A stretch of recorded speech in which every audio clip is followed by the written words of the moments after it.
Hi guys! Magandang araw pong muli. Ito po, gagawa na naman po tayo ng atsara. Ito po yung masarap na pang dessert. Ang gagawa po ay si Mama Laling. And guys, binabalatan na po yung papaya. After nyan, yan, ginagayat na. Hinahati-hati muna siya. Tapos, huhugasan para malinis po. Tapos, saka iirin. Ayan guys, oh.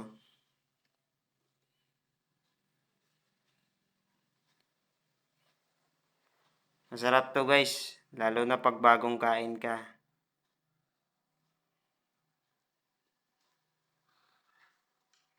Ayan po, after nun, pipigain siya. Lalamasin po sa asin, tapos pipigain. Guys, kailangan po pigang-piga.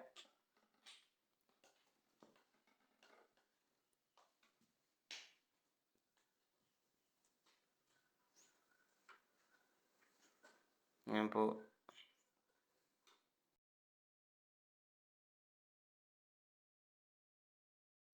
Eto na po guys, yung mga ingredients natin. Ayan yung bawang, luya, tapos yung carrots.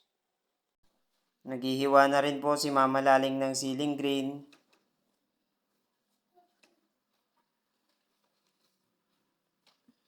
So ayan po, hugasan po muna yung mga ingredients. Ayan po, lalagyan na rin po ni Mama Laling ng sukang crab. Yan po yung ginagamit dito pag nag-aatsara. Tapos asukal. Tapos hahaluin po hanggang sa matunaw yung asukal. Ayan na po guys, nilagay na po yung carrots, luya, tsaka yung bawang. Tapos po nilagyan na rin ng mga pampalasa. Ayan, yan yung magic sarap.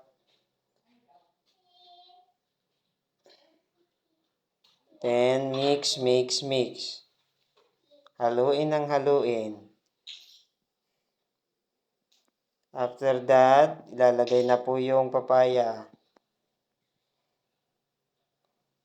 Tapos mix ulit.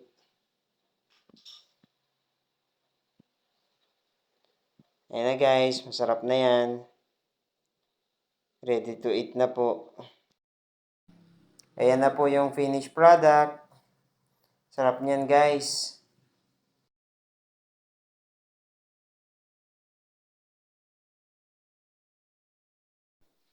Thank you for watching. See you next video.